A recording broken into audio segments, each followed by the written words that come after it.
There's that. And then I need to go live. I don't know how I do go live on my. Oh, there it goes. Right.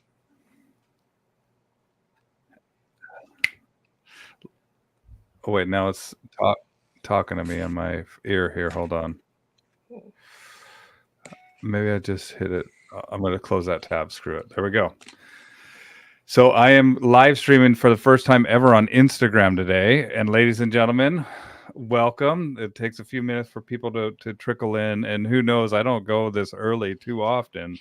So, and it's Saturday as well. But Eloise, how are you? I'm doing pretty darn well. How are you today, Bill? Doing pretty darn well also. And Good. ladies and gentlemen, we have Eloise Yeomans.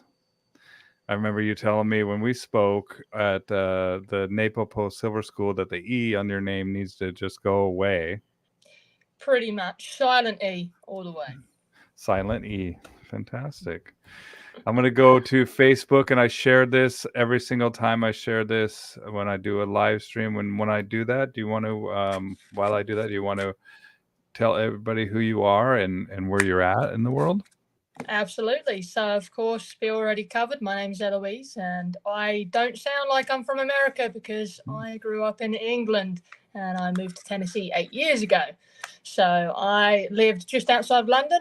I said I got into my dog training career a little bit later. I've actually been a firefighter for the past 10 years, I said, and fortunately, with that schedule, I was able to operate a business at the same time. However, nowadays things have gotten a little bit busy, always a good sign, I said, and now I'm strictly just training dogs out of Tennessee in a little small quaint town called Dandridge, just shy of Knoxville for those guys that don't know where Dandridge is. So I do everything from pet dog training, just like everybody else here said.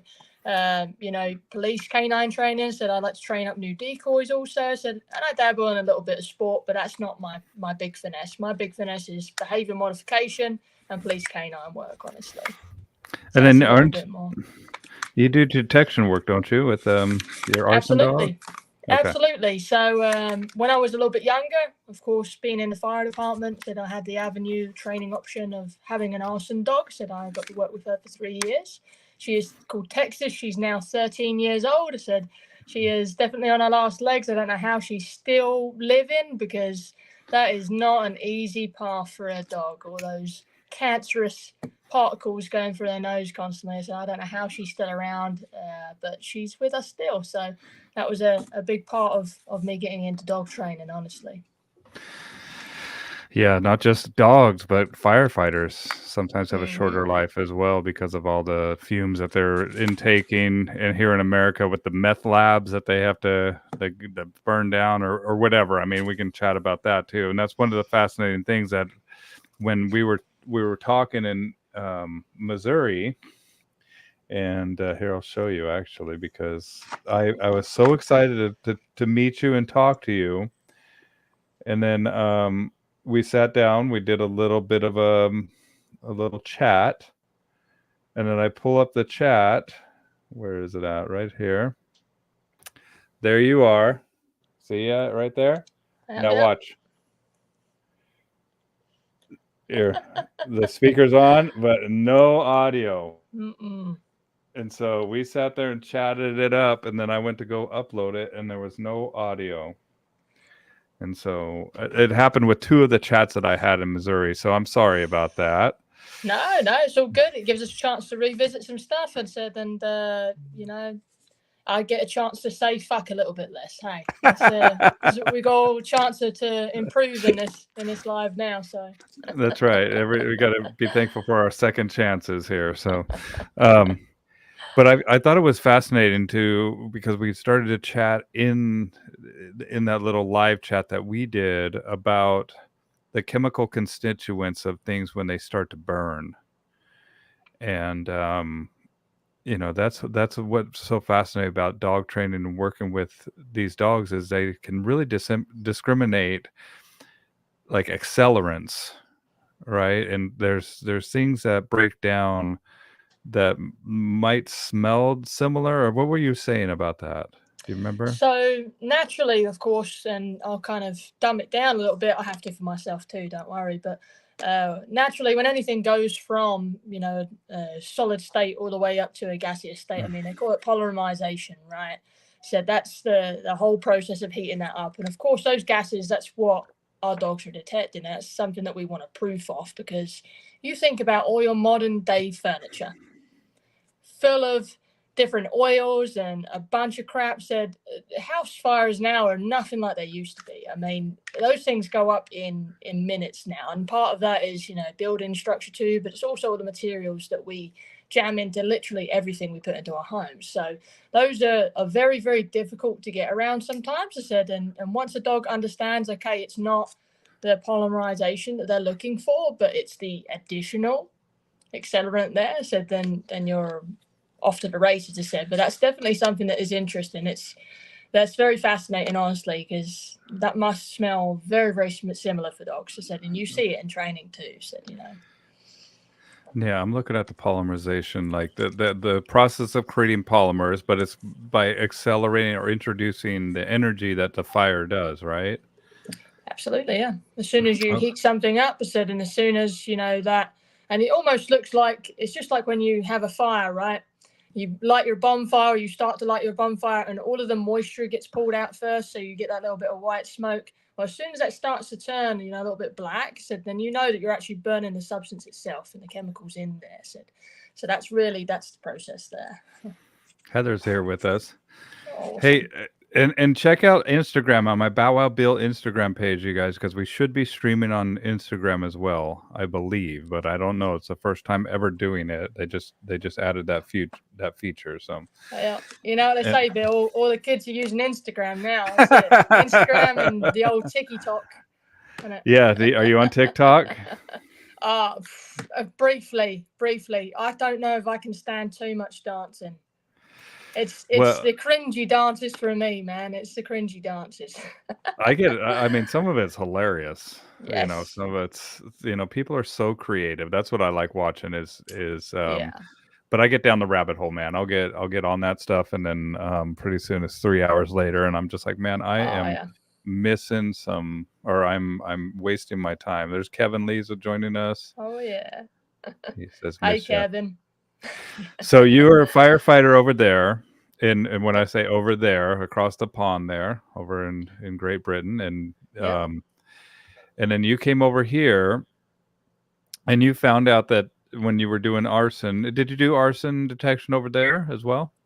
So I actually started over there, started a little bit of my experience, started learning about the stuff, but it was really when I got to the States, because when you first immigrate to the States, of course, it looks different for everybody. But for me, I couldn't work for 6 months. I said, whilst I was waiting on all my application stuff, and that was a nightmare for somebody like me who doesn't want to stop working, said I would rather work than sleep. I said, I love that. So it was very, very difficult. So I got thrown into something completely new. But once I got here, I realized that arson and the investigation side of things, was much more down the whole of law enforcement here, which seemed just completely crazy to me. I was like, well, we have all this background in fire science and behavior, and yet, it's a law enforcement role. And I understand exactly why. I said it goes hand in hand. It does. But it made it very difficult for me to get into that. So I ended up working with a lot of law enforcement agencies. And of course, me being able to offer a little bit more insight with science and behavior, those things really do come into play when it comes to dog training. And I was able to pick up on certain things, or why you taking a completely burnt building and then just going and dropping a few drops of gasoline in it that's not burnt, not a residue or anything like that, is completely stupid. Like, it doesn't really like help the dog for a realistic training scenario. But of course, any training you do with those dogs, I said, is risk versus gain, right? Every time you put them into that field, I said, it's burnt houses and things like that. All of those particles that they're kicking out, that's going down the hole. So that's the worst side of it. It's not when it's burning. It's honestly when you're walking through it. So that's the worst time to be in a fire, honestly, at the moment. So when the dog does indicate on there, I mean, what exactly are they indicating on? They're the accelerant, but the accelerant has been altered because it's been burned, right? Absolutely, but there is residue there. In most every single case, said you're always going to find that there's residue. So that's why in training, I typically was looking for little cracks, things like that. So places where that accelerant would leak into, because of course, in most arson cases where it's going fast, they're not pouring just a little bit of gasoline in there. I said there's Right. quite a lot there, and as we know, said the gaseous state is burning off quickly. I said, but there's still always, nearly always, a liquid residue left behind somewhere. So there's the derivatives of that. That's really what the dog is picking up on, and that's something that a lot of people don't understand is left behind, of course, and then they get caught out. So. Yeah. I mean, the criminals don't always think about this stuff, and we won't tell all the secrets either, because that's another aspect of this. Like even David from Scent Logics was talking to me, hey man, there's some of the stuff that we want to keep behind maybe a firewall or something that's going to be just available for professionals, so the general public don't have access to the information that maybe some of the people really should not have access to this information if they have what do you call it, when you have not so pure intentions, right? It's something that we'll talk about as professionals. And speaking of which, if you guys are interested, I do have a Patreon page where I do some interviews that are exclusive only to my Patreon page. You can join for as little as $5 a month, and I will put up a link right now for the Patreon in the comments below, and your support means the world to me. And whoever's already there, thank you. And then we also have people joining from my YouTube channel. And so if you guys haven't subscribed to my YouTube channel and Bow Wow Bill on YouTube, please do so. And we have Michael Bishop just says that we're gangstas. He's a I good think fella. yeah, he is. Or maybe he's talking about the people that we don't want to have this type of knowledge. He might very well be. So, well, and when you came to America, well, first off, why did you come to America? Oh gosh, I don't know that everyone wants to hear this story, but I'll open up a little bit. I'm usually a little bit subsurface, but I was young and dumb. I toured the States when I was 21. Said fell in love with a few places, and then fell in love with somebody. I said, and unfortunately, as being young and dumb goes, I said one of us had to make that decision, and it was easier for me to pick up a fire department career here than it was for them to pick up a career in England. It just made more sense. I said, so I did the leap of love. I'm a hopeless romantic. I always will be, I said, and I trusted my gut, and then got divorced 3 years later, but that's another story. I still believe in love, though. Still believe in love, regardless. Yeah, we have to. So that was really the reason why I landed, I said. But the reason I stayed is that I had built this whole new life again. And it's very, very difficult to pick up and leave and do that a third time. I've been through 4 fire academies now. So I've worked for many different agencies. I said it's difficult to redo things. And I'm just getting too old now. My back hurts too much. I just can't take the restarting now. So now I'm here. We talked about the police department running the arson investigations here in America. What else is different about the firefighting here in America versus? Gosh, well, you can imagine, right? So me sounding how I sound when I got to Tennessee. It is a very, very different accent. Everybody is so country, and I couldn't understand a word anybody was saying, and they didn't understand a word I was saying. I'm sure many people will have to replay this back just to understand anything that I'm saying right now. I get it, said, but just the words that they use. I mean, the fact that nothing's nationalized. Like in England, I could go several counties over and I know what they have on their truck. I know how they use that. I know exactly and I can work with people that I don't even know. Here in America, it is so different. And of course, the volunteer side of things really makes, I mean, I hate to say it, but it's a massive liability. It's crazy how you could let somebody have 64 hours of training and say, hey, go on into that burning building there. And yet how many hours do you have to be a hairdresser? That's fucking insane. That is so insane. You A Americans lot. are a hard ass, man. Y'all just fucking run into anything. You're just like, yeah, we'll do it. We'll do it. Yeah, we have all a volunteer firefighter where I live here in Washington State. Like, and they have little recruitment like signs and stuff every once in a while. Now I have to see how many hours you have to be hours to qualify for a hairdresser. 1,600 hours. Yeah. I didn't know that. Imagine that. So imagine that, to cut hair professionally, if you want a proper professional business and things like that. It said many, many hours, but you can go and pick up people out of wrecks, go and do medical aids sometimes. It said, or a little extra training with that. It said, or run into burning buildings at, less than 100 hours of service. That's just, it's wild. It's wild. But there's so many people out there that are willing to do it. And I was definitely one of those people when I started. I get it. It's totally whole new. It's a totally whole new way of being. I said it's the adrenaline factor, right? I said it's I wouldn't have ever changed my career ever. Well, there's got to be some drawbacks to that. Oh yeah, there definitely is, and I think so. I just retired early this year. I say retired. People understand, business just got too busy. I said I'd rather say retire than give up. So. But for me, I think I wanted to leave that profession on a way where I wasn't burnt out. I've seen so many guys that are in there for 30, 40 years, and they're just not the same person they were going into it. I still wanted to be happy when I heard that call. And after seeing so many things, and it's hard to explain this to people, but it's not seeing dead people. It's not seeing really horrible situations. It's very weird stuff that will catch you off guard. Like, for instance, I remember going to a family home once, he said, and the guy had a choking incident, so it was completely sudden, right? He just choked to death, which is something completely preventable, which makes it worse. Yeah. And then we're standing around waiting for, ambulance to arrive and things like that so they can take the body and whatnot. And his phone starts ringing. And that's something that gripped me in that moment in time. It's stupid things like that. It's understanding that this now isn't just a job. There's actually somebody trying to contact this person that doesn't know what we know.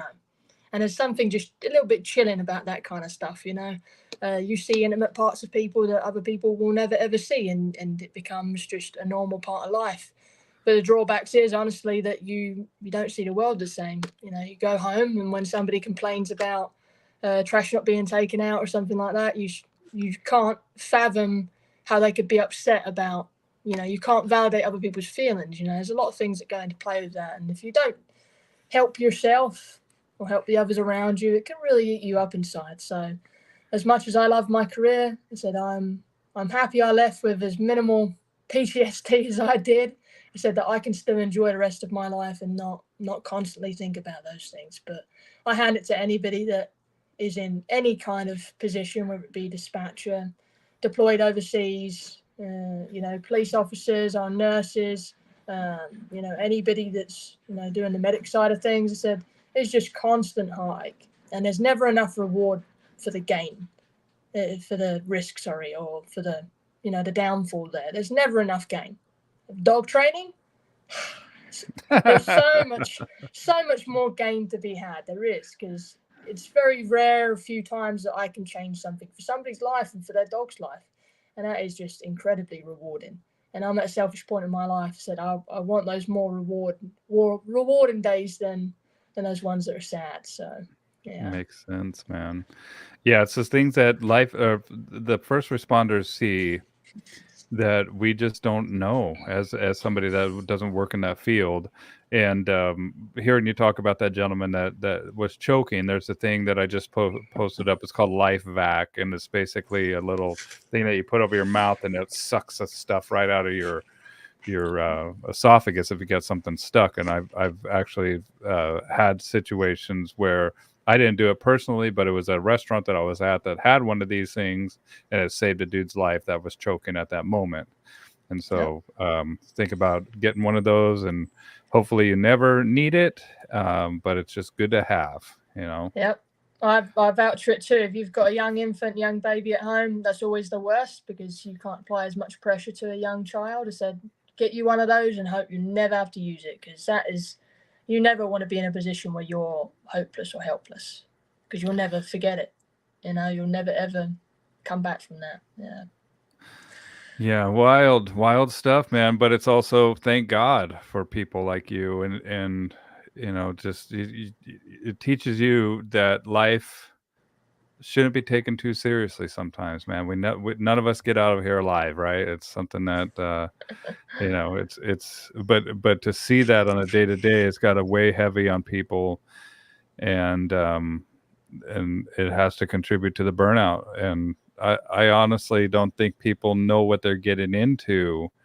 Now, do in the UK, do they do medical and everything like we do here in America for firefighters? So when I left, my department was Northamptonshire in England. So when I left there, they still hadn't been doing medical. So the difference in the England side of things is that it's very difficult to secure a fire department position there. I was applying to places all over the country, and there'd be like 10,000 applicants. Like, no amount of like equality or being a female or none of that shit is gonna help you out in that position. It really is every man for himself. And I love that side of it too. So I kind of felt a little bit like when I was able to walk into a position here, and that's why I always commit myself to being better than average, better than I could ever have fathomed to be, right? But it's very, very different in the fact that they're constantly cutting frontline staff there. My desk is unlocked. There it goes. You're good.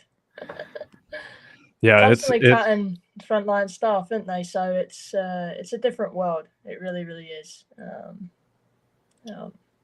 So then you started working dogs here. How long have you done the dogs? Since I got here, which would have been it's a little over 8 years now. So it'll be coming up my 9th year. So it's been. You started in the UK then? Yes. Okay.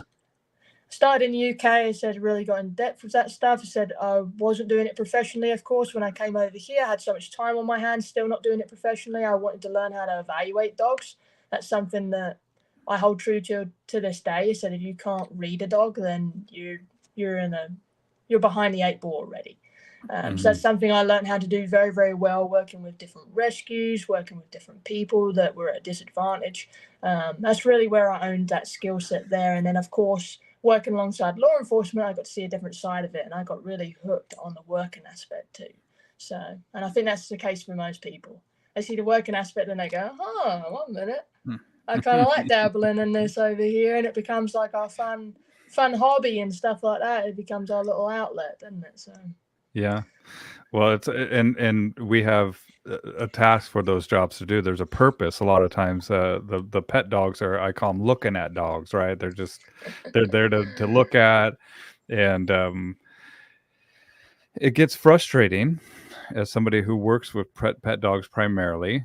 All right, where people, they can't read the dog, they inadvertently reinforce bad behaviors, they put human characteristics on the animal, they mislabel behaviors, and so it's you see the same situation over and over again. At least I do. Yes, and I said to somebody the other day, I said love doesn't equal happiness in your dog. What you consider love for your dog, if it's not perceived that way in the way that they understand, I said by you spending time with them, working with them, doing something your dog actually enjoys versus what you enjoy, you'll never understand how unhappy your dog is.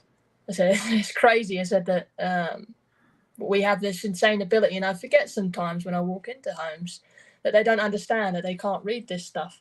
Said because it just becomes like second nature to us now. Said, and it's one of those you have to humble yourself and remember they don't know what we know. Said, and as long as they're willing to pick up here, said we can make something happen. Yeah, well, they're calling you. They need help, and they've reached a point in their relationship where they've actually put some of their hard-earned money on the table, and they want to figure this out. Well, hopefully they do.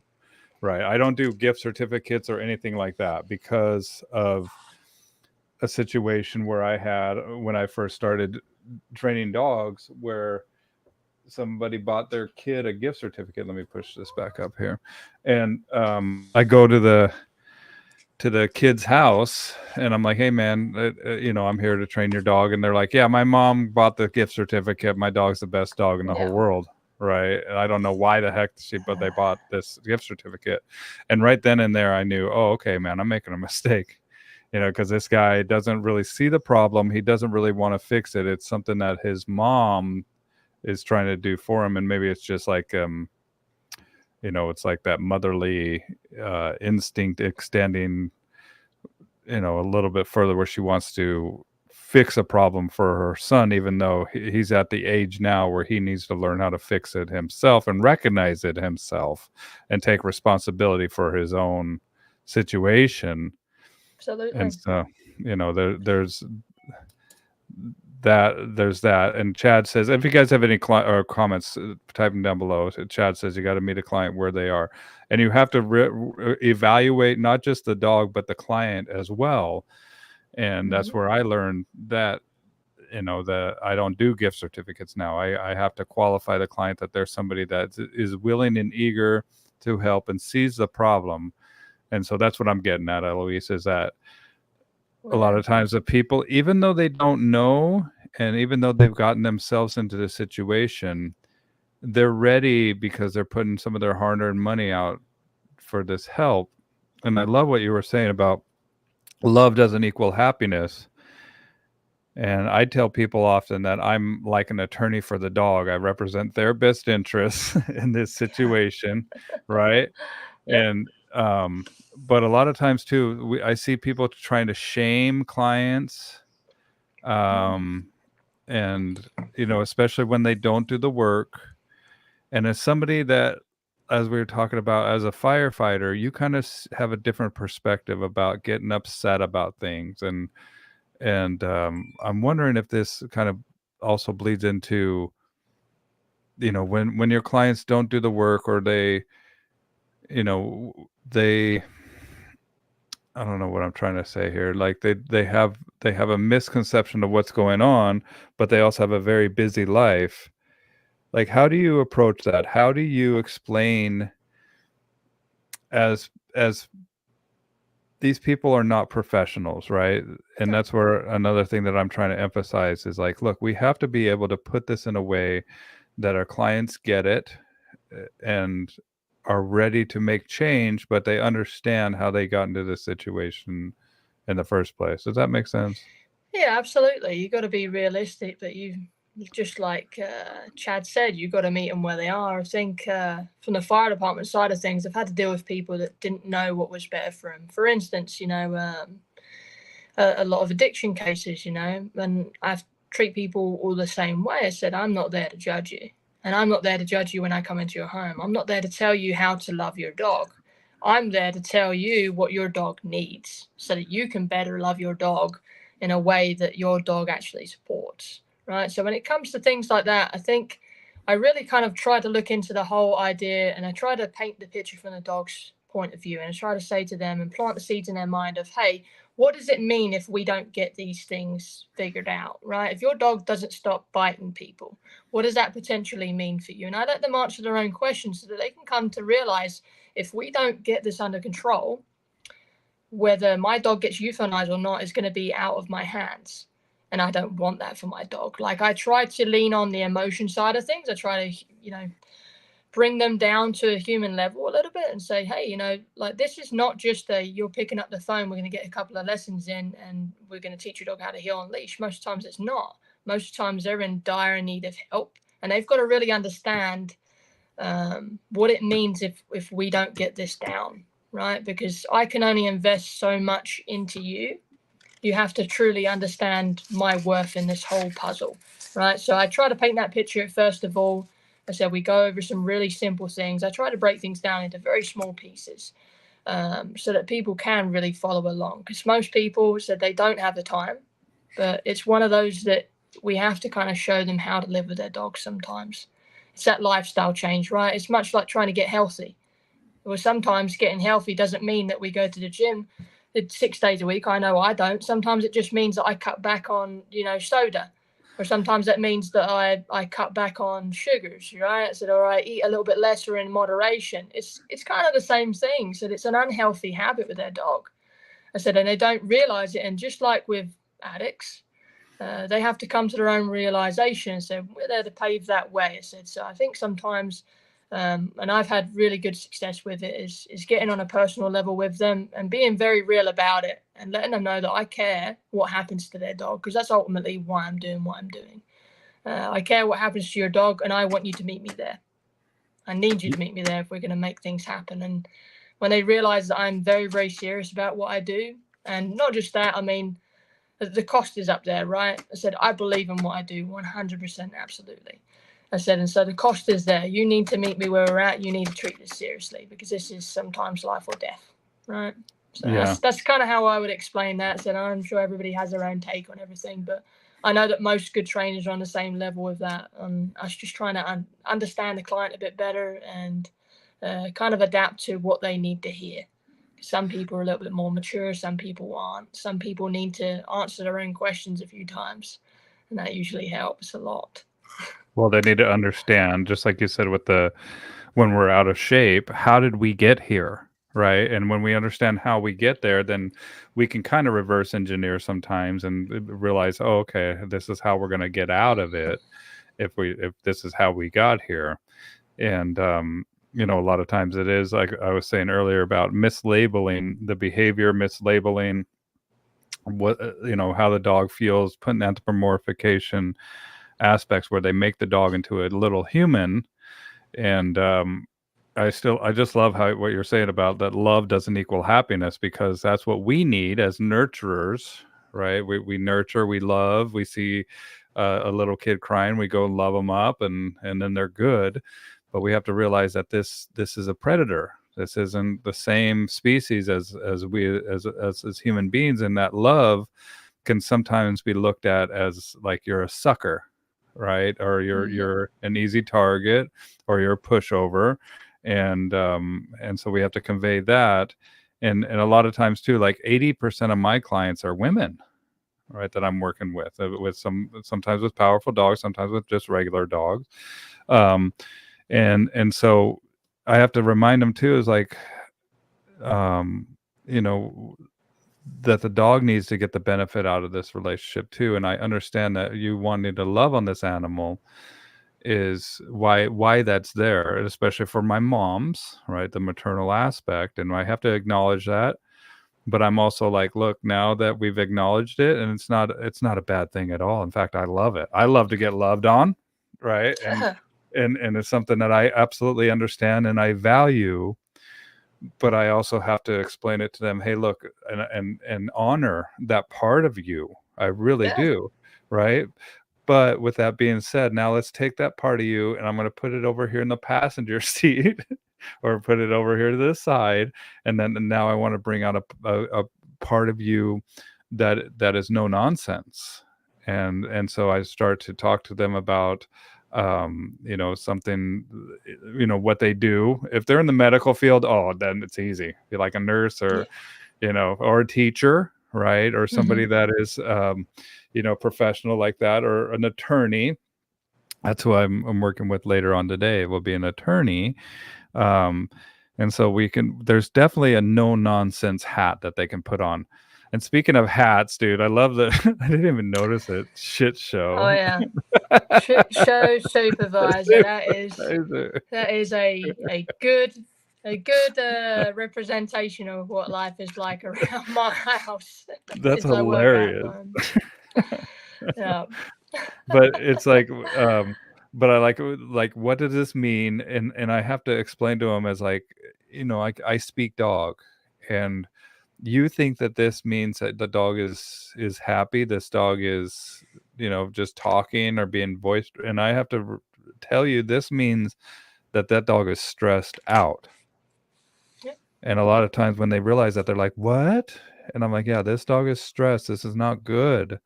And so we're mislabeling this, and we have to understand and make the changes that are going to allow this dog to live a calm life. And that's where we need to get to. And so I also keep it really, really chunked down too, right? But once they have an understanding of where we're at, it's like, now let's start making some incremental changes. And I tell people too, don't believe a word I say. The dog is going to show you if I know what I'm doing here. And so let's work through this process.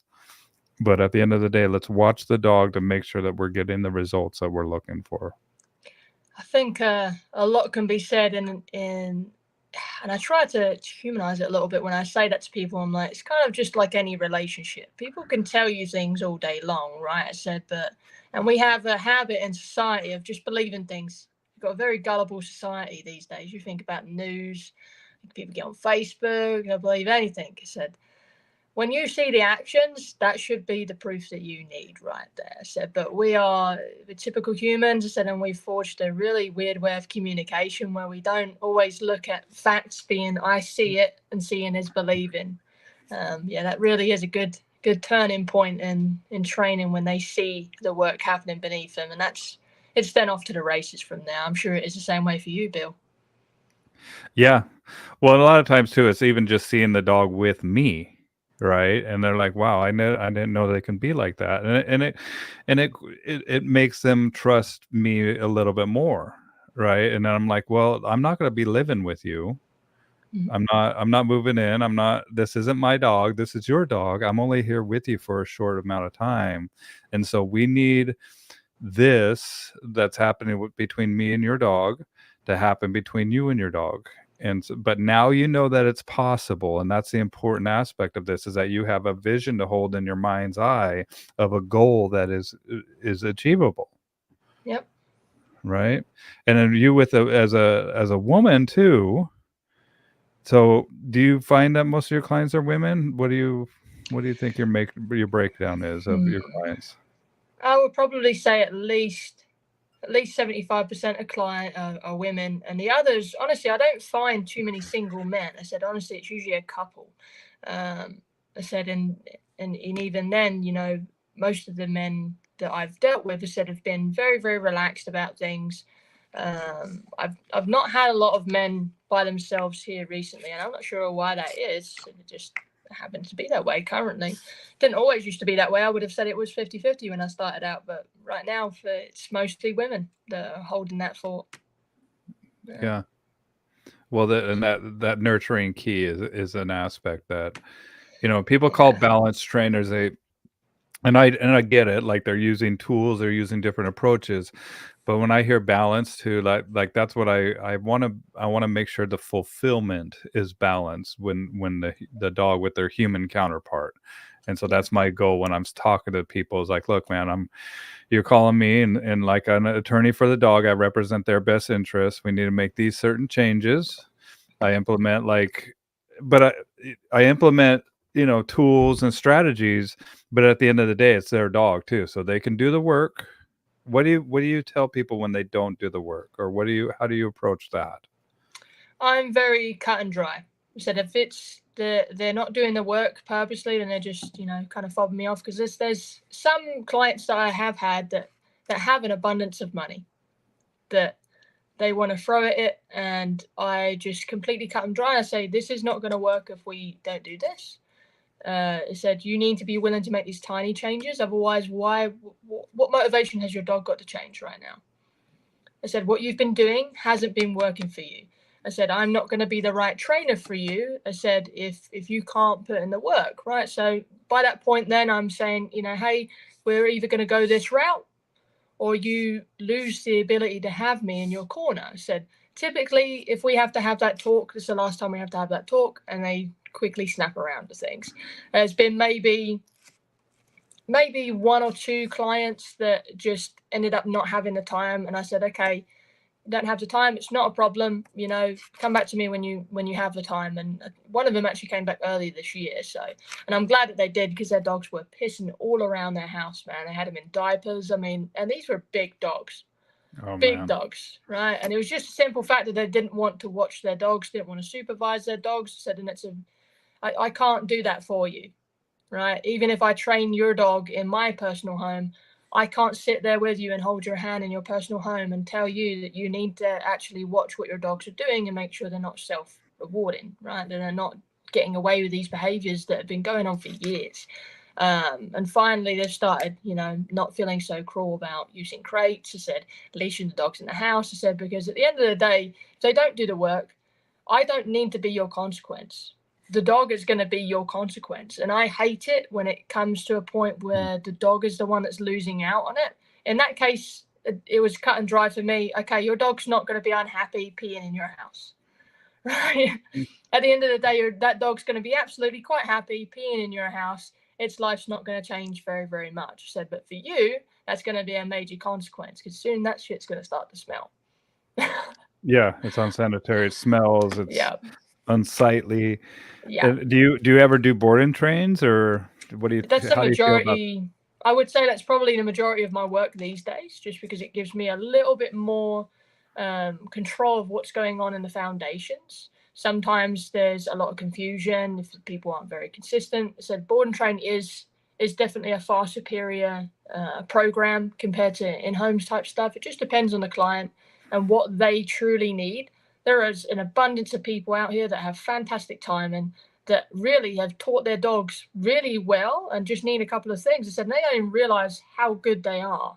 And I'm like standing here like, you've done most of the work for me. This is fantastic. I'm not going to sell them a board and train because I don't need to.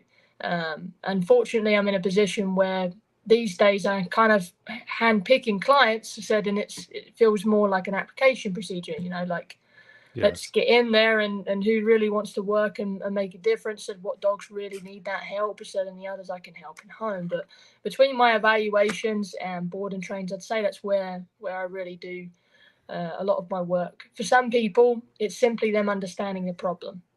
I get a lot of success in just going into somebody's home and figuring out all the little puzzle pieces, and I enjoy it too, because I enjoy getting to know people and their families. I said, there's people that I've known for years now, said, just from a few lessons, evaluations in home, said, because I got to learn their whole family dynamic and why these things were happening, so that we could understand, okay, how do we stop these from happening? Well, how is it being rewarded, right? What is going on here? Said, so it's been really, really rewarding, but I'd say that's probably most where my work is.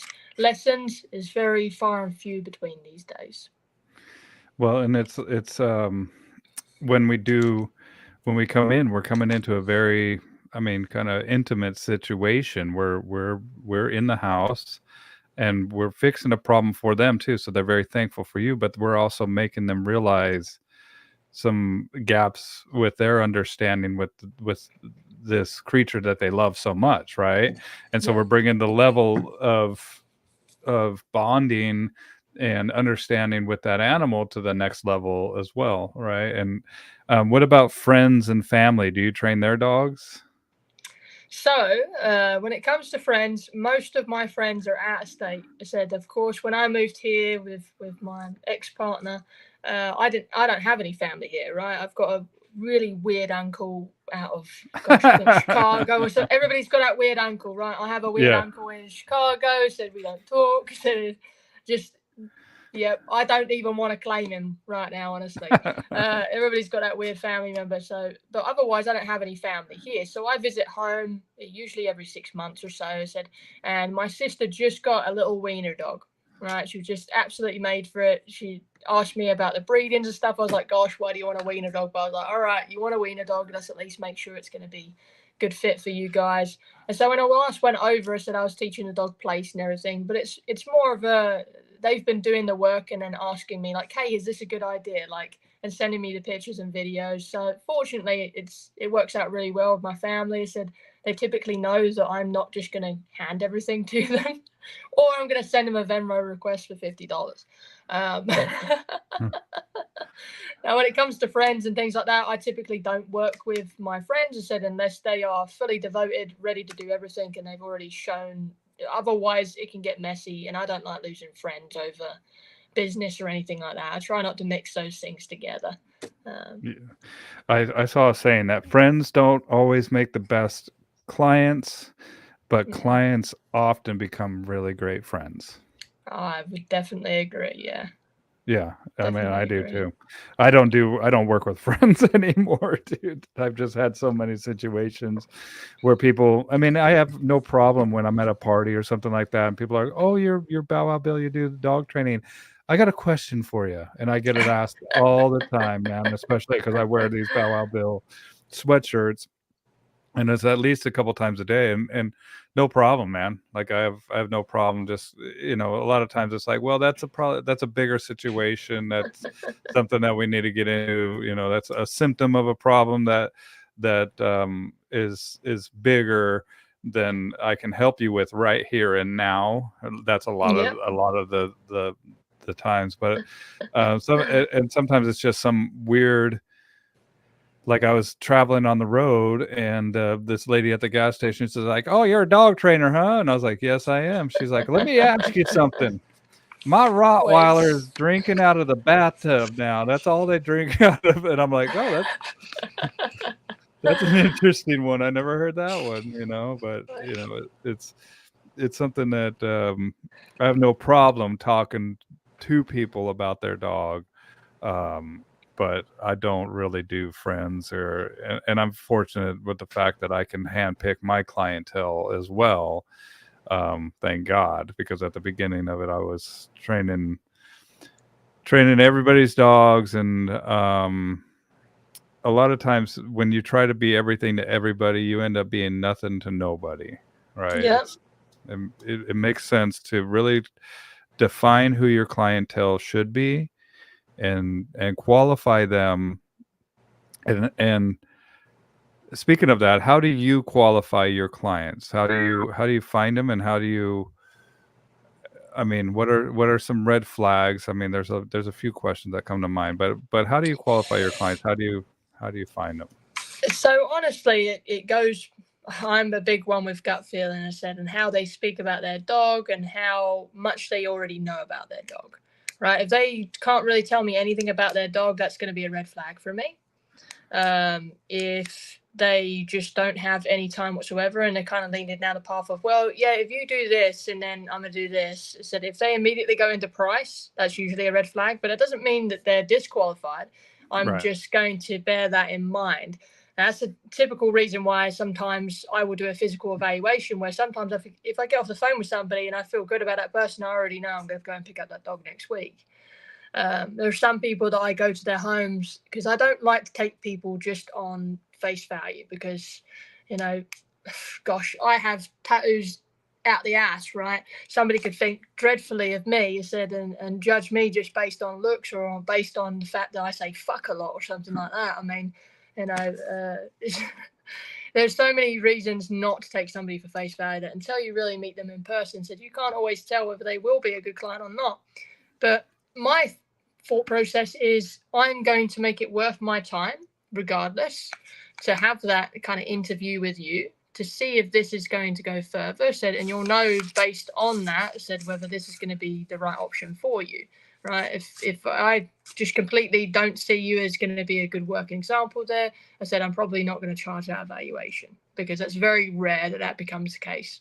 I nowadays, because I market to people that are a little bit more on, I hate to say this, it kind of sounds arrogant as such, but I tend to market now. I said the prices are a lot higher because I know what I have to offer. I said, and I believe in what I have to offer. I stand by it for the life of the dog. I said, I know that it's worth the money there. So typically I get a little bit of a higher clientele, and it's very rare now that I meet somebody and I'm like, oh, you can't make changes and you can't improve your life and relationship with your dog.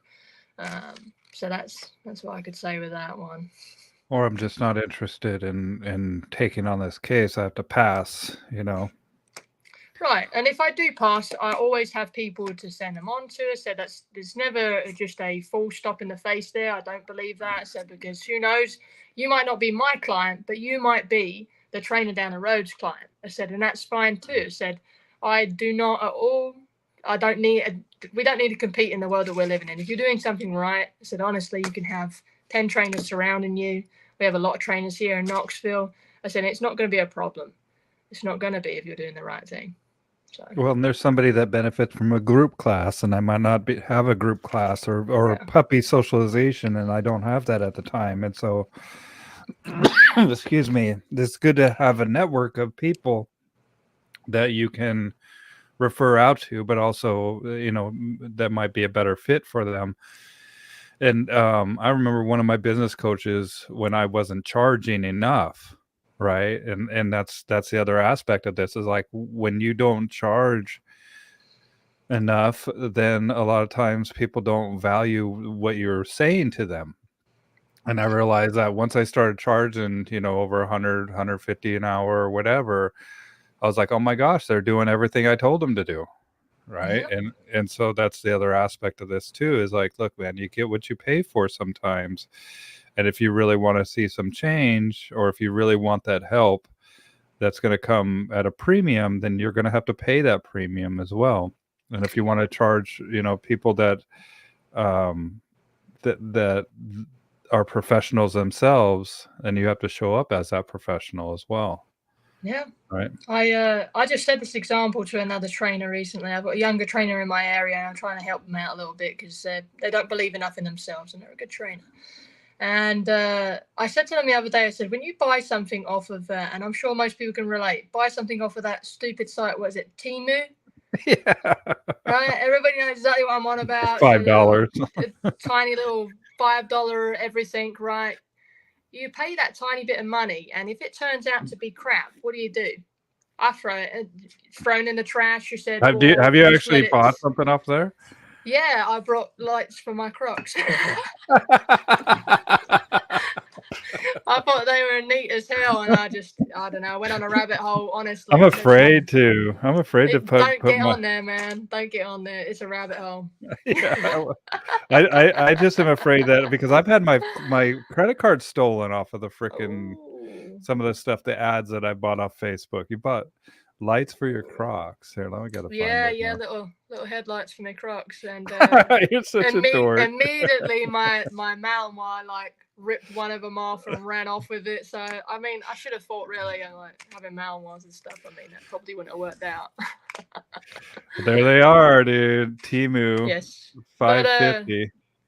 What I was saying about that though is, something turns up and you've just paid a small amount of money for it. You're probably not going to complain. You're not going to send a review. You're not going to bother with any of that stuff. There you go. There's the old crocky lights. If you want them, guys, for a little over $5, you can light up your path. Look at that. That's me right there, lighting up the path as I go. We're just missing a mouth while chewing it off right now. That's hilarious. But yeah, you're right. You're just going to throw it away. You're not going to leave a review. Yeah. It's just going to be in the passing of the night, right? No. So. If you buy it off of Amazon for $25, you're going to, the very next day, as soon as it turns out, oh, this wasn't how I expected, you write a review. It's got a good service with it. So okay, if I don't get what I expect, they're going to give me that good service. Everybody knows Amazon's going to come and pick up from your door. Or you can go and drop it off to UPS. That's us as high quality trainers. You have to... And that's the thing that you have to believe as a trainer, is that you're worth it, because that's where really the price point comes into fact. So it's not just about other people. We have to make a living too. So it's just a part of business. So, but if you don't believe you're worth it, you're charging less because you can get away with a lesser standard. And that really that hit home for me when somebody said that to me. So I can't remember for the life of me. Otherwise, I would give them credit for it. I said, but. Somebody said to me, that you have a safety margin there, a standard safety margin, when you charge less, because they can look around and say, oh, well, I paid less, so I can expect less. No, put that price up there and make yourself work for it. Make yourself be somebody, right? Make sure it stands out from the crowd. I said, and I believe that in everyday life, in anything that I do now. So. But that's something that hit home for me. Maybe it'll hit home for somebody else watching. Yeah, no kidding, man. And think about that, right? That's what it was for me, is like when you give away something for free, a lot of people, it's worth exactly what you gave it for, nothing, right? And so when you start to charge your worth, and not only that, but value your time, but just like you said, have integrity, follow through. provide the service at that level of charge dictates or qualifies for. This reminds me, there's a story that I heard about this. It's, the Four Seasons Hotel. Oh yeah. Yeah. Some of their rooms go for $1,000 a night, right? Ooh. And it's just a hotel room. I mean, it's nice. There's amenities, and I'm sure that it's got a good view, and it's like good food and everything. But at the end of the day, you're just going there to sleep, wake up, and go out the next day. Like there's a time that you're there, and that time is gone. And once that's gone, then so is that money. And I remember hearing this story about the Four Seasons. This gentleman left his laptop in the room of the Four Seasons, and he flew out the next day. And do you know what they did? They took one of their people, put him on an airplane, and flew out his laptop to him. Wow. And hand delivered it to him. Damn. Right. And so that's what I heard. That I was like, whoa, that's service right there. That's and it's something that I'm going to actually see if I can pull it up. But I read it in a book about corporate culture. And that's where I was like, look, man, there's a totally different world out there. And this guy didn't leave his laptop in that room on purpose. And he must have been a good client of theirs, but look at what they were able to do and willing to do to make this guy's life easier. And that's how I view my clients, man. And I fly all around the country. Yep. And work with people, but I charge a premium to do that. And that's why I do it, is like, I'll always remember that story of like, look, man, you can go above and beyond to help these people out, and they're going to value you as long as you provide that value in turn. Yeah, absolutely. Because at the end of the day, and I say this to a lot of people too, said if you have a price point that allows you that ability to give your best, right? And I'm talking time, right? I say this to many, many trainers often. So if you've got 10 dogs in a month, I said, for half of the amount that I've got 5 dogs in a month, I said, you're not getting the same quality there. You're not. And your time is all spent up. I said, you can't physically leave to go and deal with an emergency when somebody calls you and says, hey, I really need to get in touch with you. This has, gone down the shitter. I said, and I can't get the dog to do this. I mean, it's really, really bad. I said, you and I both can. I said, if I have an emergency out in Barbados where I have a contract now, I can go ahead and I can leave in 2 days. I can contract that and I can give that service and say, you know what, I will be there at the drop of a ball. Said, and that is something that, whilst many people may not need it, to know it's there is the gift. That is the best thing that you can give somebody, is security, safety, peace of mind. To know you're going to be there. Peace of mind. That's it. That's the word I was looking for. Yeah, I tell people I don't board dogs. I tell them I don't even train dogs. I provide peace of mind. Mm-hmm. Like I sell, that's what I sell, right? Is that peace of mind that you're in good hands. And I'm going to give you the truth. And like, I've had situations where it's like I come into it, and sometimes the truth is brutal. Mm-hmm. Right? They get a dog or they get a situation that's never going to work. How do you handle that? Gosh, I just had one recently, but I mean, when it comes to things that aren't going to work, I have to look at why it's not going to work, right? Is it that the dog is completely unpredictable and this is a dog that literally, unfortunately, needs to be euthanized? I can't make that decision for them, but I can plant every seed of why that dog is a liability, and I can help them through that process. At that point in time, I'm a counselor, baby. I'm a therapist. At that point in time, I said, I'm helping you to make the right decision for the dog and for yourself, so I have enough experience to do so.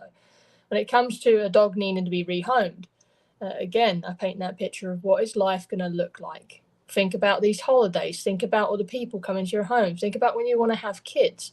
I said, and soon enough, they start to say, well, maybe we don't feel so bad about the idea of rehoming. But the reason that hits home right now, I just had an older couple. They were in their 70s, and they went and got a Great Pyrenees.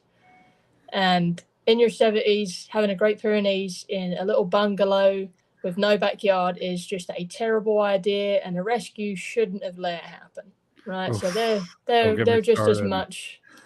Oh, I know, right? That could be another story altogether, but Yeah. it should never have happened. So when I get there, I said, I realize the dog is just understimulated. As we all know, so most dogs just need structure. They don't need a whole rehabilitation plan. I said, they just need structure. They need something to do, and you need to put the effort in. But this dog was terrified of going outside. I said, because it thought every time it went outside, it was going to the vet because that's all it had ever known. So we get the dog to the point where the dog is going outside. They're able to take the dog on walks. Never saw an angry bone out of that dog's body. And I specifically told them, this isn't going to work for you because you're doing everything you possibly can. I said, and you're still having issues. It's still putting a burden on your lives where you're unhappy to wake up with your dog. And that's not a relationship you want with a dog. You got that dog to enjoy them. And if you can't enjoy your life and they can't fully enjoy theirs, then that's not a good fit. So we went through the process, and I think we found young Williams would take the dog in January, right? However, they were still stressing about the dog. Well, I had gone back to England, and I got a voicemail from those people telling me they had euthanized the dog on my training advice, which was faulty, which was not true. And that was a situation where I had to just cut communication with the client. That is the first time in years I've been hurt so bad that somebody would do that and lie to the veterinarian and tell them that the dog is dangerous and that the dog is aggressive. Gosh, I hope they watch this live and they feel terrible. I don't understand. There are so many people out there that shouldn't be working on their dogs that are, and these were people that chose to commit to a dog, and then because it didn't work out for them, decided that they would end its life on fraudulent terms. It was really so that was the first time I've ever just cut contact with the clients. I said, hey, understandably, said this is what's happened. I said, I've already spoken to the veterinarian. I said, and I understand where you're at. I said, I'm now going to cut our ties there because that's what our contract says.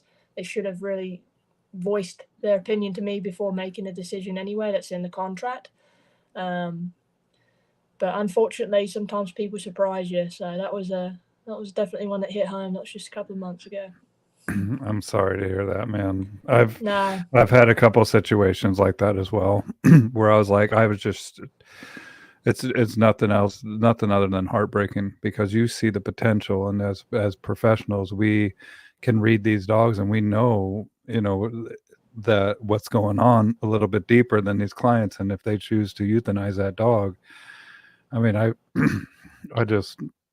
think of this a little Australian Shepherd that was an awesome dog that did not need to go to heaven, and they chose it because it was the easier route or whatever it was. But you need to consider that as professionals, that people are going to surprise you. And that's another reason why I like to do these talks, is to talk through it, but also, just to have a network of people that you can realize that this just happens. And I wish it didn't, but it does. And that's the truth of it. And just like it's on the flip side of me telling my clients and being honest with them, this is me talking to my colleagues and being honest with them as well. As like, look, this shit happens and it sucks, but at the end of the day, it's their dog and their choice of what they're going to do with it. Even though we love the animal, I can't have 90 dogs here. I got 7 dogs right now, and I've never have this many dogs ever again in my life. I made a mistake of just breeding dogs and during the pandemic, and then falling in love with this one and that one, and now I have 7 dogs, and they're here to stay. I mean, they're not going anywhere, but it's lesson learned as a professional as well. And sometimes we always owe it to our clients the truth. Yeah. But I've had a situation recently too where it's older people, right? And the rescues, they just don't have the proper temperament test. They don't have the proper procedure. They're at the bottom of a waterfall of dogs. I get it, right? But they're placing dogs with people that have. We have two, and that is enough. Michael says that's going to be what I have, Michael, for Yes. 2 dogs is what in the future. And I remember Bart saying to me, "What are you, a professional or a hobbyist?" Right? And I was like, "You're you're right, Bart." Because I'm paying to go to work, right? Like every single day, I have all of my dogs that I'm working with, and then I have to go work with other people's dogs. And at the end of the day, like it's my dogs that suffer for it because I have so many of them, even though they're little, and even though they're cute. That doesn't mean anything. And so think about that as professionals too. Is like, look, man, we have a couple dogs and put those boundaries in of like, this is it for me. Even though you're going to encounter dogs that need help, even though you're going to encounter clients that are going to try to emotionally connect with you, and you want to help them, but there's only so much that we can do as professionals as well. And at the end of the day, some of these people are going to choose to euthanize that dog, and it's just heartbreaking, man. Yep. And you just can't help everybody. And that's okay that you can't help everybody. No. And you can't help every dog either. And that's the No. other that's why I don't work with rescues anymore. Right? I don't hardly share. I used to do it all the time where I'd share, this dog needs a home, this dog needs a home. But after having so many situations like you're talking about, Eloise, where it's like, no, I'm freaking heartbroken, man.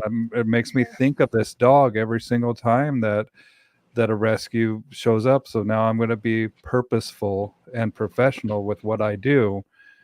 And and I had a dog that I had to find a home for some clients recently. And oops, hold on. And it turned out that we did find him a home. I ended up taking the dog and boarding him until we found him a home.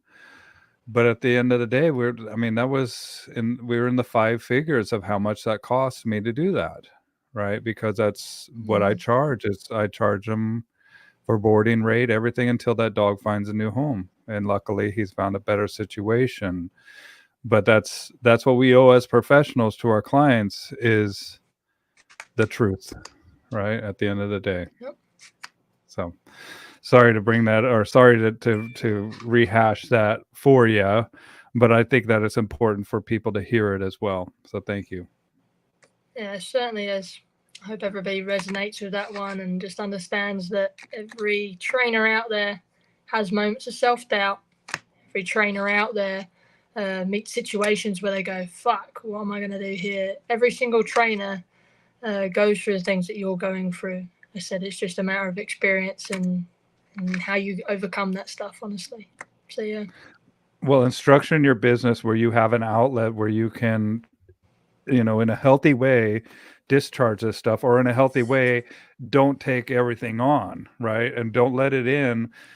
When I was working with some of these rescues, right around this time of year, we would go around, and it was we would take donations from the general public and then go disperse them and see to underserved areas in our location here. And we also would take puppies from these people that the dogs were in horrible situations, and it was something that after a couple of years of doing it, I'm like, I can't do this shit anymore. And not only that, but it was just the chance of my bringing home parvo or some type of illness for my dogs, that I just was like, look, man, you're letting your heart get ahead of your head in this situation. And we have to be mindful of that we're in an emotional based industry, and we're susceptible to that as well. So we follow our heart, but we at all times use our head, right? And tread carefully, step carefully, but also that's the importance of qualifying your clients and getting into situations that you don't get over your head. Absolutely. Yeah, being purposeful. And that's where, like, at the end of the day, I'm actually matchmaking for these clients now. And that's something that I do. Do you ever matchmake for people? Do you ever find dogs for people that are Yes, all the time, and it's always somebody who's had an older dog, and then years later they've passed. There was a lady here just recently. She had a really lovely Doberman, but the Doberman wasn't very, very friendly with most people. Just a dog that didn't want to be pet, honestly, and he was super friendly otherwise. I said, and most people just can't understand that. So when they decided, when he passed, that they wanted to get another dog, it was straight away they said, hey, we want to know exactly where to come to. So people on my Facebook will always see, I'm always like, hey, what's a good breeder for such and such, because I don't know nothing about breeding, and I'm absolutely fine with that. So that is a whole new world. I'll let other people deal with that, and unfortunately I've got the network that we can find the right fit for that. So yeah, it's often that people will come back to me and say, hey, we had these issues here before. How do we make sure we don't have these issues in the future? Like, where do we start with you? And they want to immediately get into training. I said they are just the most thankful people ever. So it's so humbling when they come back. I love it. I love matchmaking. I really do. I do too. It's one of my favorite things to do, man, because then I know that they're not going to be in a situation. And I'll tell people, like, look, I know you love this dog. I know that you're in this situation now, but once this chapter in your life is over, don't get another damn dog until you talk to me first. No, right? Absolutely not. Because I see the turmoil that they're in, and when I just did this, Eloise, where they just got this puppy that I found for them. And I'm just like, man, I love English labs. Speaking of England, aren't they great? For families and just all around great dogs. But you also have to look at the health checks and stuff that good breeders will do for that, because popular dogs like that, a lot of times the genetic pool can get washed out. And so you need to really know what you're doing. And so I have some great breeders of those dogs. And finally, they got an English lab at their house. And it was for a dog that I rehomed their previous dog. And another aspect of this too is like I can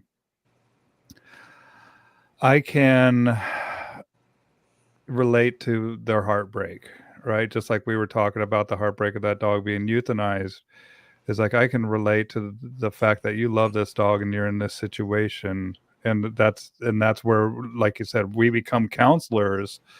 But we have the knowledge of what they're experiencing through a direct experience of our own. And so we can provide assistance, I think, that is unique and truly helpful for these people. And so, but I tell them, look, man, it's the same book, but it's a different chapter now. And it's a chapter that I'm helping you write. And this is something that I'm so thankful. And it's a dream come true for them, Yeah. And so it's one of my favorite things to do is to matchmake as well. It's so fun when you can. I mean, I never see them again because they have a good dog and they're good, like in life, right? Yeah, but absolutely. Some of the cases before, I'm like seeing them all the time. I'm like, well, we'll be talking pretty much until this dog's in heaven, because they turn it's a management situation, and that's where people are like, can this be trained out? Can this? And I'm like, no, this is dog who he is, and I'm going to be in your life until this dog's not. Absolutely. Right? And so, what are your favorite breeds? Gosh, if I'm selecting a dog for somebody, like personally, like I said, I love my Malinois, I love my Dutchies. I said I like anything with guts and fire and wants to nail everything and live in sight. I said just because I just love the adrenaline dog, right? I said because you don't have to build anything most times. I said the ignition when the right dog is already there. I said, and we're not building anything. But when it comes to other people, said honestly, I have referred more people to English labs. Same way. Said one of my very good friends, close here in Tennessee, breeds English Labradors. Very, very low amount of them. I said, and I know the dog that they're getting. I said, I already know before that dog comes out of the womb what his personality is going to be like, because it is that straightforward, and they are intelligent but lazy. And that's mostly what families need. That's what most people need. I said they are intelligent, healthy, and lazy. I said they got quirky little personalities. I said And these people just, I know that they're going to say that was the best dog I ever had. You know, clients come to you and they're like, oh, I really had this lovely dog, just much like how people say, oh, I used to lift 500 pounds or whatever else. You're like, oh, okay, yeah, cool. You had a really nice dog. I know that dog is going to be the best dog they've ever had. So it's pretty awesome. I like those for sure. Well, and here's what I'll show you where I get them, and they're right there by you too. Smoky Mountain. Yeah. Oh, I figured it'd probably be Smoky Mountain. Yeah. Yep, that's where I got these dogs. So they're not cheap, folks. They're not cheap at all. But the way that I talk to them is like, look, man, when you go to, hey Barry, what's happening, man? Hey Barry, look at that beautiful daughter he's got there. Oh yeah. You know, even if you were to go to the pound and you go get a dog, do they call them pounds in England? No, they just call it the dog shelters. The shelter, or the name of the shelter, typically. Yeah. Well, if you just go get a dog off the street or in the shelter or whatever, adopt it through the life of that dog, with diet and vet visits, all that stuff, you're spending on average $13,500 for that dog, right? And then my clients are typically the ones that they're finding a dog for are 60 to 85 years of age, and it might just be the last dog that they have. Right. Something unique about that. It warms me inside, man, when I know it's going to be the last one they have and I have everything to do with it. I love that. Yeah, it might as well be a dream dog, man. Might as well be a dog that you don't have to worry about going after your grandkids, growling at other dogs. A dog comes rushing up to you when you're at a park or, you know, want to take your dog on a walk. Yep. You drop the leash, the dog is not going to take it's off. Like, oh, what is this? They just turn and look at you, you know. And so, absolutely. You know, think about that. And anybody that's running a rescue, right? That's where I try to. I know you're trying to help these dogs, but we need to help our clients first and foremost. Yeah. You know, getting the right dog for them. And we have no kill shelters, and a lot of times it just exacerbates a problem because some of these dogs, I hate to say it, but some dogs need to be euthanized so we can clear the room for the dogs that aren't utilizing all the resources, right? One dog that is a problematic dog can take 10, 20 times the resources that a dog that is going to be a wonderful fit for a family won't take.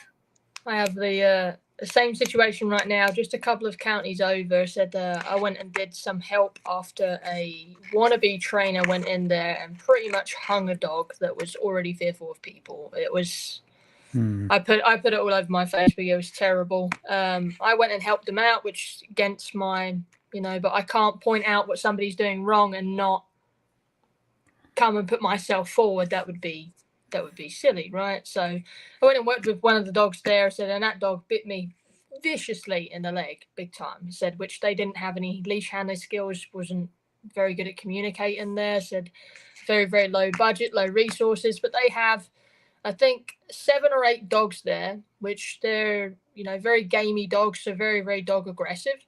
I said that have been there for 3 or 4 years and they're full. And unfortunately, as I keep saying to them, so there's not another rescue out there that's going to take these dogs. You've already lasted all avenues, but they will paint you as a horrible person for saying, hey, every dog you're turning down that could be going out and getting a home is getting turned down because you have these dogs here. And that, unfortunately, there has to be somebody overhead of that that's willing to make the decisions that's right for the dogs there and right for the whole system of rescue. Because unfortunately, rescue is not an easy position to be in. I would not want to be in that position. Not whatsoever. Rescue is, I feel like it's in its worst state as it's ever been. I mean, it's just, it's constant right now. I said it's really, really terrible. But if we don't make those decisions that are hard to make, I said, it's only going to get worse. And unfortunately, they just can't see it, and I had to stop working with them, which I've now got severe bloody nerve damage on my leg down here right now, so from that dog biting the shit out of me just for trying to help. So again, sometimes it bites to help.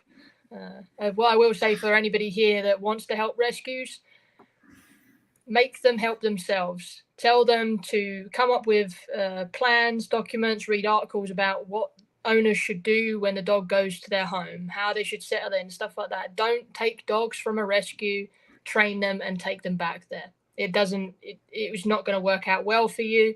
You're going to get exhausted doing that.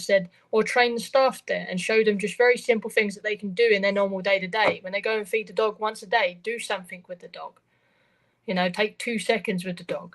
Do some doorway manners or something, or the way that they interact with the dog. But don't put all your heart and soul into it, because you will not get what you're wanting to get out of it. You will get burnt, unfortunately.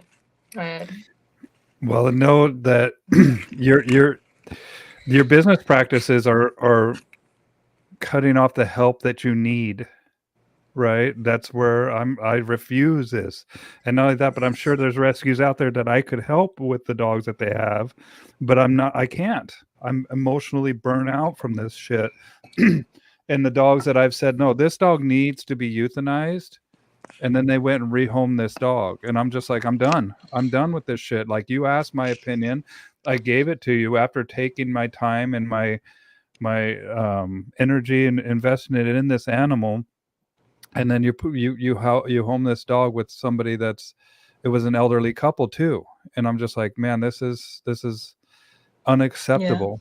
Yeah. Right. Yeah. And do you know what's funny is that I just got a text from the client that I rehomed their old dog, and I've got him a new dog. And they said that this new dog is helping him heal from the older dog. And so this is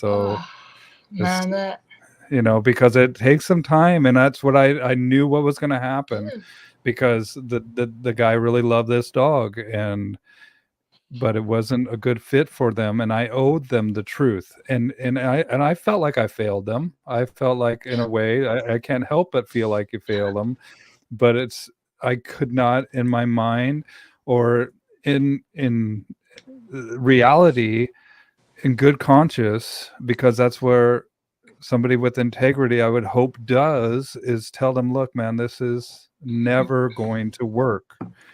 And the deciding factor for me, Eloise, was I said the dog was going after another dog in the house too, right? Over and over and over again. And they've been working with this dog, and they did everything that they needed to do with the animal as far as like what I was suggesting, and they were working through it, and the dog was good, but it was just unpredictable. The dog was trained. And I said, well, this is going to benefit this dog with the new home that they go to. All the work that we're going to be doing, it's going to benefit this dog, and you have to know that. But this dog is not meant for you.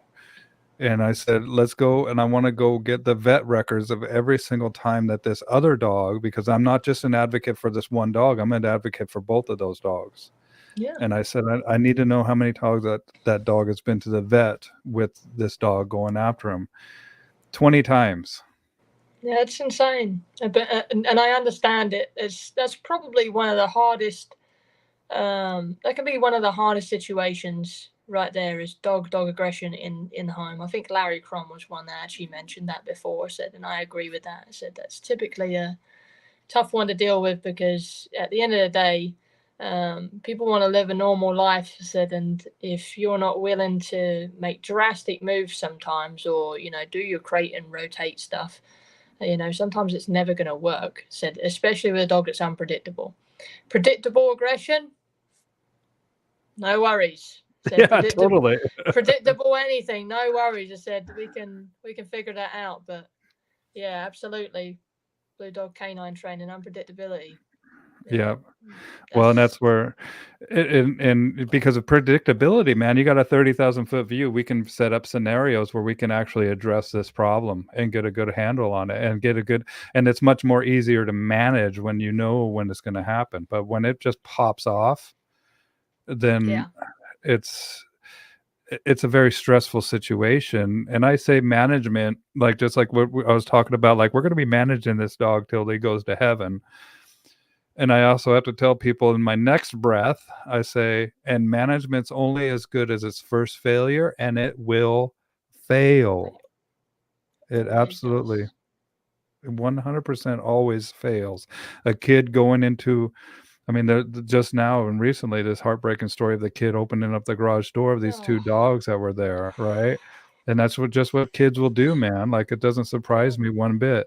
I mean, there's just so many, there's an infinite amount of scenarios that are going to happen where this management is going to fail.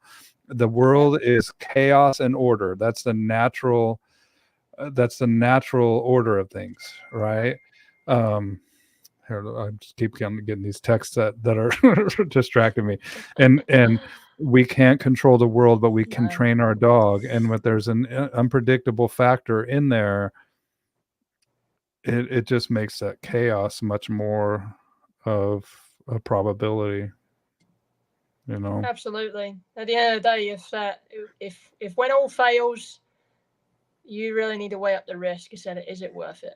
If there's kids in that home and that's a case like that, I said that'll never ever in my mind ever be worth it. I don't want to be on the end of that phone call or feel that for the rest of my life. I said, because it happens. It happens every damn day. We see it. We see it happens every day. And I tell people, when it comes to a dog and a kid, you got to be thankful for easy decisions in life. It's the kid 100% of the time, man. Like we always go for the benefit of the child, because we are made in God's image. That's where I am a believer. And you know, even though I love and I've traded my life to work with dogs, work with animals, the human being is always comes first, always. And that's where I kind of get upset with people that have put their kids in situations, and especially with the little babies and shit like that, man. I'm like, yeah, like this isn't cute, this picture that you're posting up, this dog or the baby sitting on the kid or whatever. Now in the same on the same token, like we have to be advocates for the dogs as well. If that kid's being a little shithead to that dog, you know. Yeah, big time. But yeah, people are just, they're silly, and we need to know that you're going to encounter so many different scenarios, and you know, it's how many you were talking about couples earlier. How many of these are families with kids that you're working with currently?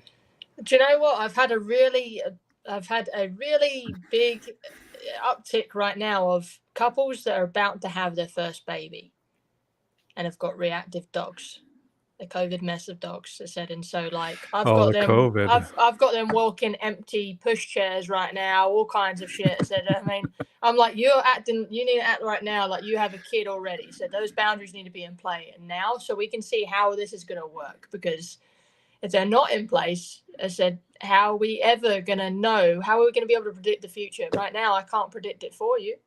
I said, we need to know how you're going to facilitate both things. But most people, it's the difficult part. I can't tell you what your life's going to look like when you have a child. It looks different for everybody. I mean, you know, you might go through issues with a birth and you might be dramatically ill. I said, so you've got to have plan A, plan B, plan C. Said, so sometimes we really do become a life counselor, and you have to make them think of these things like, hey, what if one of you gets She probably got a phone call or something. There you are. Hold on, I can't hear you right now.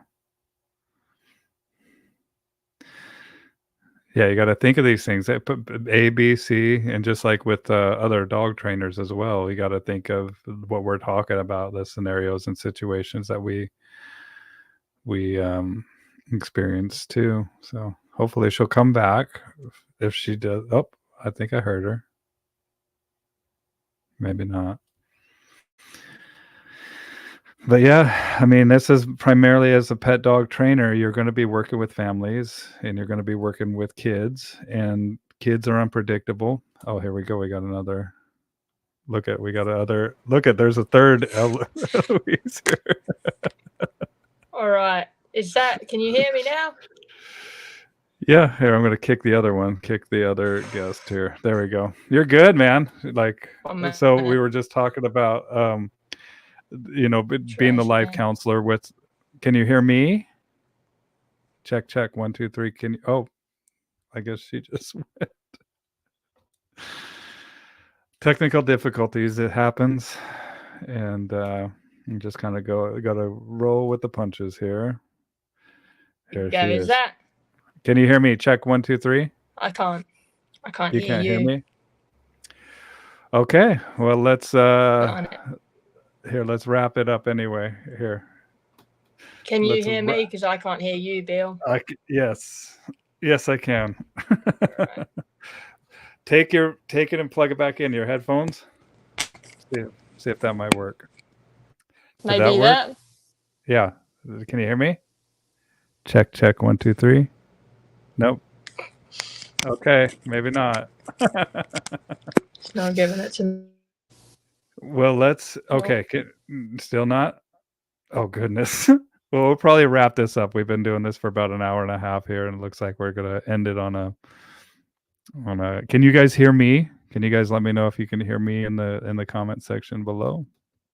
And we'll see if she comes back. If she doesn't, then check her out. She's in Tennessee, and I'll see if I can find her page here and send it or set it up in the comments down below. Okay, we're back. Okay, there we go. Can you hear me now? I can hear you now. Yeah, I'm sorry about that. Like I said, my 9-year-old niece, she likes to call all of the time just to sit there and ignore me. Like, kids today are wild. She just sits there and ignores me, and then she'll ask me a really random question about the world, and I'll not know how to answer. So yeah, at least you can hear me now. But I can't remember what we were talking about now. Well, I think it's very fitting because we were just talking about kids, and then you signed off with like you were pushing around the stroller, and then talking about people. We need a plan A, plan B, plan C, right? And thank God for YouTube with these crying baby videos that we can have. Oh, yes. And I'm watching that dog, man, and I'm watching for like alertness. What are you watching for when you hear or when you're working with your client with a new coming baby? Exactly right. That there, the hypervigilance side of things, how they're dealing with things that are ever changing. Like, is that dog upset by just little tiny changes, right? Are they reactive to normal sights and sounds and things like that? So that's typically why they're so concerned and they have me there, is that they're worried or the dog is already resource guarding them. And so they've got to provide a little bit of separation because that's been their baby forever, right? So that's been a really big uptick of my clients have been people that are about to have their first babies. I said, and it's a great experience for me because so far, gosh, touch wood, I've not had any issues here lately where things haven't come together really beautifully, and that's all part of preparation. That's on them. Honestly, they reached out way beforehand. I said, and that's been fantastic to see them with their newborn being able to take these lovely family photos. Of course, newborn isn't right next to the dog or anything like that. So, I get a chance to educate them on that. But it's beautiful to be a part of that. It really is, because it could have gone the other way. Super easy. Yeah, and a lot of times we're called after it goes the other way, and 80% of dog attacks happen to kids 10 and under, and 70% of dog attacks happen to kids are happening in the neck and face area, right? And so it's something that we have to be really, really in front of. So we've been chatting for about an hour and a half. And how do people, if they want to get a hold of you, and how do they do that? Well, you called me elusive, and that would be absolutely true. So I am terrible when it comes to just normal Facebook. I said my messenger is always full, but the best way to reach me is actually by email. I'm a little bit old school in that factor. So my email address is info, so INFO, info@lifelinedogstraining.com. And there I have somebody that's constantly monitoring my emails, and it kind of also helps out with serious inquiries, right? Because nobody wants to write an email in this day and age. So if you really want to get a hold of me, you'll write me that email. and that way you don't get lost in the mix. So that tends to That's it help right out here. quite a lot. That's Lifeline correct. Yeah.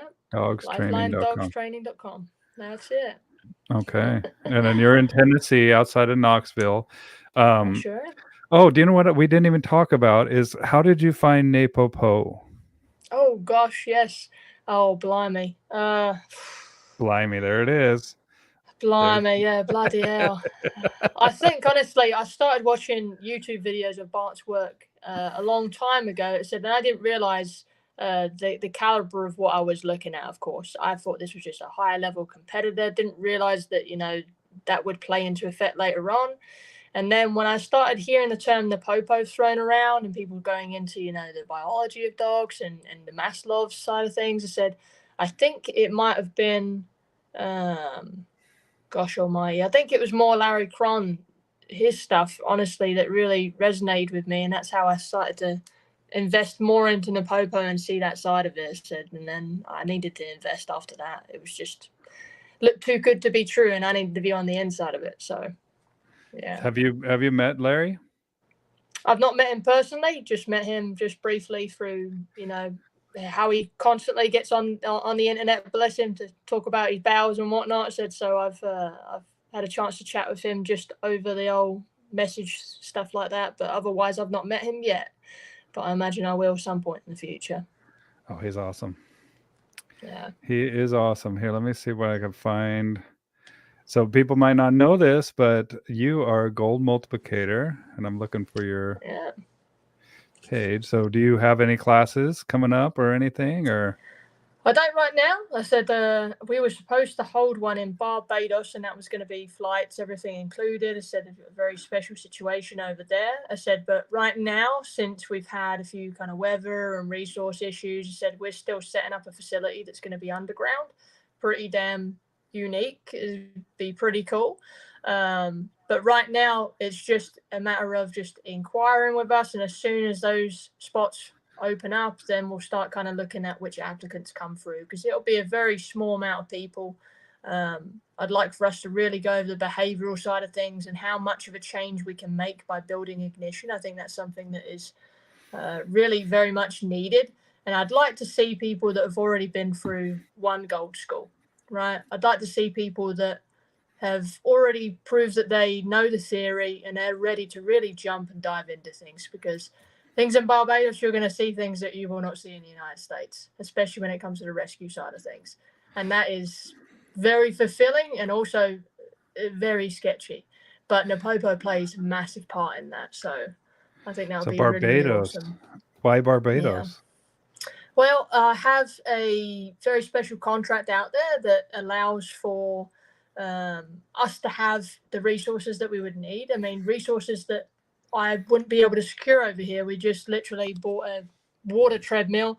Don't get me wrong, we're trying to fit it down the stairways right now because that was a whole nightmare. But there are so many different things that we could acquire there because of the caliber of resources that we've got there and the space we've got there. So the dogs that I have in my contract that are working dogs have been prepared in the Napopo system since day one. I said they are very, very fun to work with.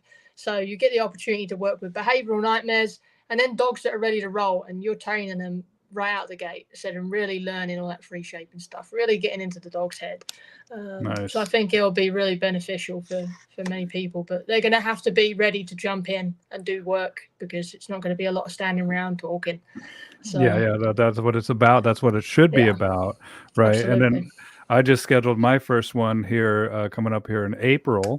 Awesome. And I have a lot of people interested in it, and I am kind of freaked out, but because I don't want people that are right out of silver school. I want people that are kind of versed. I actually have I have a shadow student up here that is going to be taking the first spot, but I'm going to keep it a very limited number as well, because it's going to be here at my place.